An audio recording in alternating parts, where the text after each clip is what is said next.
எல்லோருக்கும் வணக்கம்.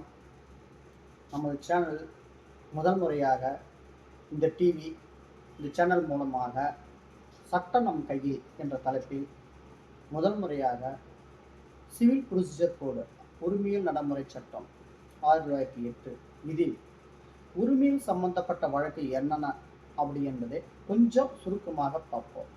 அடுத்த வீடியோவில் இருந்து விளக்கமாக தெளிவாகவும் விளக்கம் கொடுக்க தயாராக உள்ளேன்.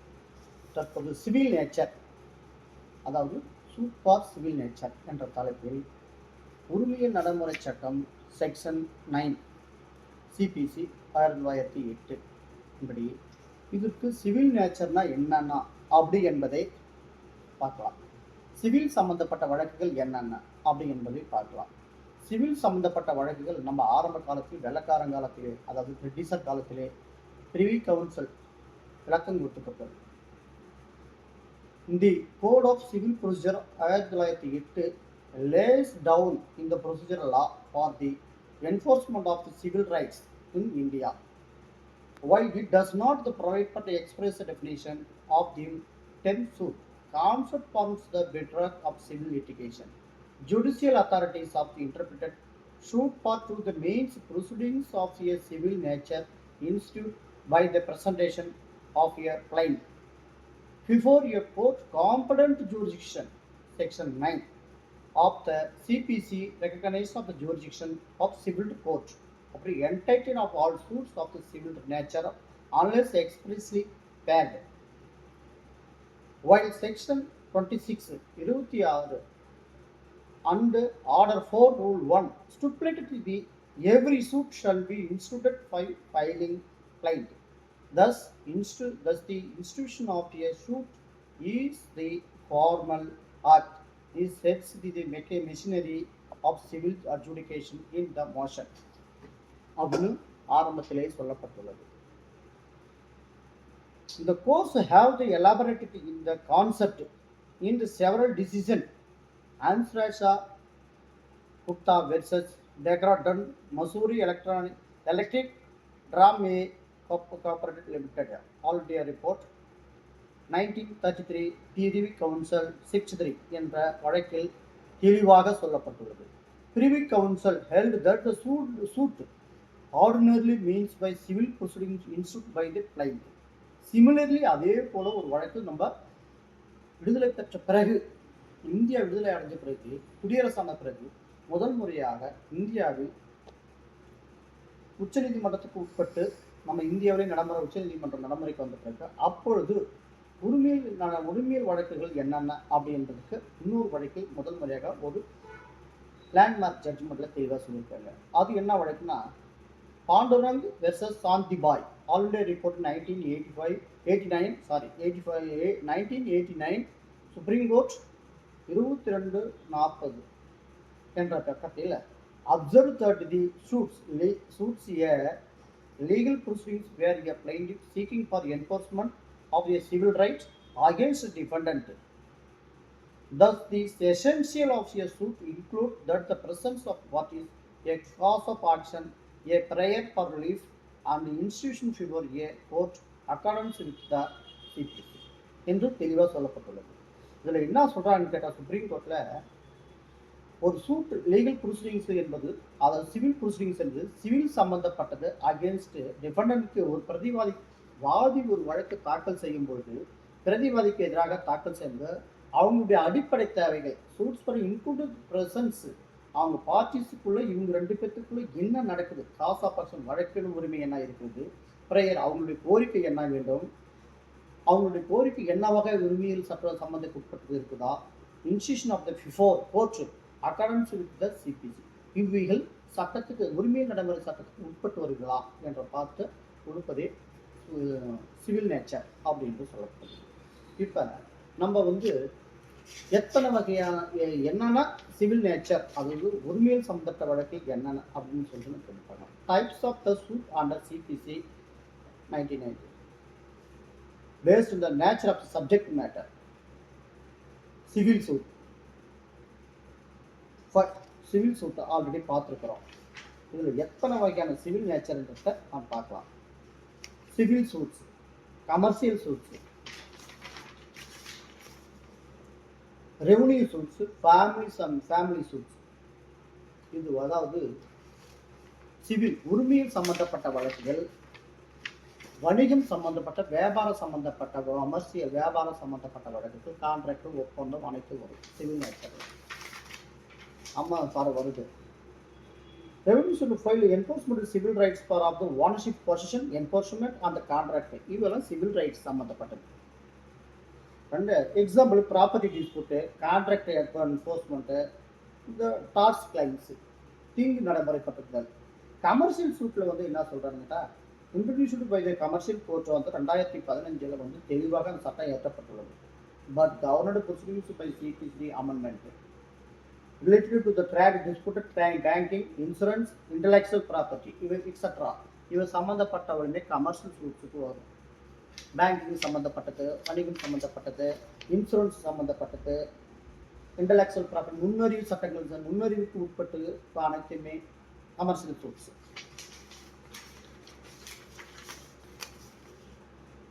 ரெவன்யூ சூட்ஸ்னா relating to the land revenue, tenancy, agriculture lands, அதோட லேண்ட் சம்மந்தப்பட்ட ரெவன்யூ, வருவாய்த்துறை வருவாய்த்துறை சூட்டுன்னு சொல்லுவாங்க. இதுக்கு என்னன்னு கேட்டால், இப்போ வந்து relating to the revenue, relative to land ரெவன்யூனா வருவாய்த்துறை சம்மந்தப்பட்ட டெனன்சி, குத்தகை, அக்ரிகல்ச்சர் விவசாயம் சம்மந்தப்பட்டது, இந்த நிலத்தை சம்மந்தப்பட்ட அனைத்துமே ரெவன்யூ ரெக்கார்ட்ஸ் வளர்த்துரும். ஃபேமிலி டிஸ்பியூட்னா தெரியும், எல்லாருக்குமே தெரிஞ்சு போன விஷயம். குடும்பத்தில் கணவன் மனைவிக்குள்ள பிரச்சனை, அண்ணன் தம்பிக்குள்ள பிரச்சனை, அடிக்கடில் மனைவியோட வாழ்தல், பிள்ளைங்களுக்கு ஏற்படுத்தல், சேர்ந்து வாழ்தல், இது எல்லாமே அதில் வந்துடும். அப்பா இதெல்லாம் வந்து கணவன் மனைவிக்குள்ள ஏற்படுறது தான் ஃபேமிலி டிஸ்பியூட். ஃபேமிலிக்குள்ள ஹஸ்பண்ட் கணவன் மனைவிக்குள் என்னென்ன இருக்குதோ அதை ஏற்படுத்தி அவங்களுக்கு அவங்க வந்து சட்டத்துக்கு உட்பட்டு வெளியில் வந்து ரெமெடி கேட்கும்போது தான் அந்த ஃபேமிலி சோர்ட்டுக்கு வராங்க. இது ஃபேமிலி சம்மந்தப்பட்ட வழக்கு, கணவன் மனைவிக்கு ஏற்படுற வழக்கு, அப்பா அம்மா சோறுப்புறத்துக்கு ஒரு குடும்ப சட்டம்.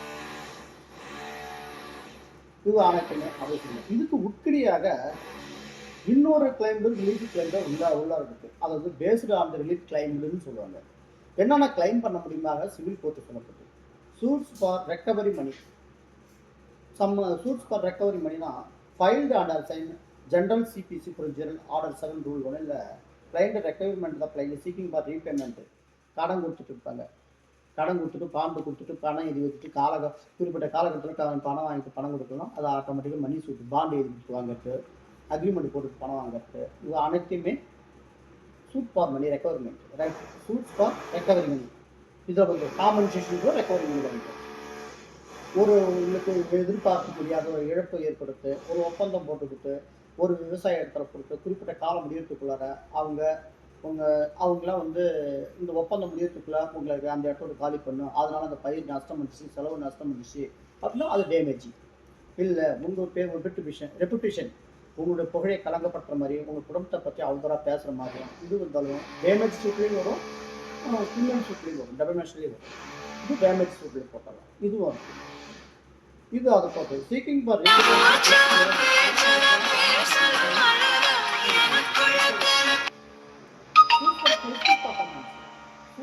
ஸ்பெசிஃபிக் பர்ஃபார்மன்ஸ்னா கவர்மெண்ட் பை டெஸ்ட்னா 1963 செக்ஷன் 10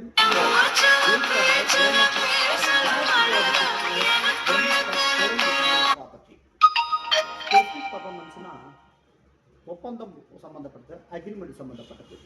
ஒப்பந்தம் என்ன பண்ணுங்க, இப்போ ஒரு இடத்த நீங்கள் வாங்க போகிறீங்க, எனக்கு முன்னாடியே கையில் எல்லா பணத்தையும் கட்டி அந்த இடத்த முன்னே தான் பேரில் கரையம் பண்ண முடியாது. அப்போ நீங்கள் என்ன பண்ணுவீங்கன்னு கேட்டால், ஒரு முன்னாடியே ஒரு அட்வான்ஸாக ஒரு 50,000 கட்டிட்டு நான் அந்த தேதிக்குள்ளே நான் கரையம் பண்ணிக்கிறேன், எனக்கு அக்ரிமெண்ட்டு போட்டு கொடுங்க அப்படின்னு சொல்லிட்டு அக்ரிமெண்ட் போட்டு கொடுங்க. அந்த அக்ரிமெண்ட்டு போட்டுட்டு பிறகு குறிப்பிட்ட காலக்கட்டத்துக்குள்ளே அவங்க வந்து கரையம் பண்ணி தரலைன்னா, இல்லை இவங்கள்ட்ட பணம் கிடைக்கலன்னா, முன்னாடியாக அந்த லிமிட்டேஷன் ஒரு குறிப்பிட்டு எழுதப்பட்ட தேதிக்குள் 30 நாளுக்கு முன்னாடியே அவங்களுக்கு வழக்கறிஞர் நோட்டீஸ் அறிவிப்பு கொடுத்துட்டு அவங்க மீது நடவடிக்கை எடுக்கிறதுக்காக ஸ்பெசிஃபிக் பர்ஃபார்மன்ஸ் என்ற சொல்ல ஸ்பெசிஃபிக் ரிலீஃப் ஆக்ட்னு சொல்லுவாங்க. அது ஸ்பெசிஃபிக் பர்ஃபார்மன்ஸ் சூட் அனைத்துமே ஸ்பெசிஃபிக் ரிலீஃப் ஆக்டில் வந்துடும். ஸ்பெசிஃபிக் ரிலீஃப் ஆக்ட் 1963 செக்ஷன் 10(14) இதில் வந்து ஆட்டோமேட்டிக் வந்துடும். அதில் பண்ணுறது தான் specific relief act. Sale agreement போகிறது சம்மந்தப்பட்ட பெரும்பாலும் சேல் அக்ரிமெண்ட்டு அனைத்துமே இதில் தான் வருது. சேல் அக்ரிமெண்ட்டு, மார்ட்கேஜ் லோனு, இந்த அடமான கடன், அடமானத்தை ரத்து செய்தல், டிக்ளரேஷன் இது மாதிரிலாம் கொஞ்சம் மறைமுகமாக செய்து வருவதற்குரியதெல்லாம் ஸ்பெசிஃபிக் பர்ஃபார்மன்ஸ் வந்துடும். இதுக்கு பேர் ஸ்பெசிஃபிக் பர்ஃபார்மன்ஸ் சூட்டு. Shoots for injection. Shoots for injection கேட்டால் உங்களுக்கு ஒரு ஸ்டேஜ் ஒரு இழுத்துக்கட்டளைன்னு அர்த்தம். Simple injection. சூட்ஸ் ஃபார் இன்ஜெக்ஷன்னாலே 3 வகையான இன்ஜெக்ஷன் இருக்குது.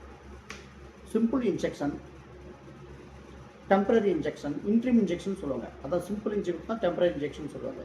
Temporary injection, interim injection, permanent injection. அதாவது தற்காலிக உறுத்துக்கட்டளை, இடைக்கால உறுத்துக்கட்டளை, நிரந்தர உறுத்துக்கட்டளை, அப்படிதான். இது நம்ம ஆளுங்க ஸ்டேஜ் என்று சொல்லுவாங்க. 3 வகையான உறுத்துக்கட்டளை எந்தெந்த நேரத்துக்கு சொல்லுவாங்க. இதில் குறிப்பிட்ட ஸ்பெசிஃபிக்காக மேண்டட்ரி இன்ஜெக்ஷன் சொல்லுவாங்க. கட்டாயமாக இந்த இடத்துல வந்து உத்தரவு நிரந்தர ஒத்துக்கட்டளை கொடுத்தே ஆகணுன்ற மாதிரி ஒரு இது வரும். அதுதான் இந்த 3 சொல்லியிருப்பாங்க. இது எப்படி ஒவ்வொன்றும் விளக்கமாக சொல்லணும்னா அடுத்த வீடியோ நான் விளக்கமாக சொல்கிறேன். என்ன டைம் இல்லைன்றதுக்காக சுருக்கமாக விளக்கம் மட்டும்தான் கொடுத்துருக்காங்க. அடுத்தது சூட்ஸ் ஃபார் டெக்ளரேஷன். உங்கள் பேர் அதான் இன்ஜெக்ஷனோட கலந்து தான் டெக்ளரேஷன் வந்துடும். அதாவது என்னென்னு கேட்டால் வீடு இது பெரும்பாலும் ஒரு எக்ஸாம்பிள் சின்னதாக ஒரு இடம் ஒரு விளக்கம் கொடுக்குறேன்.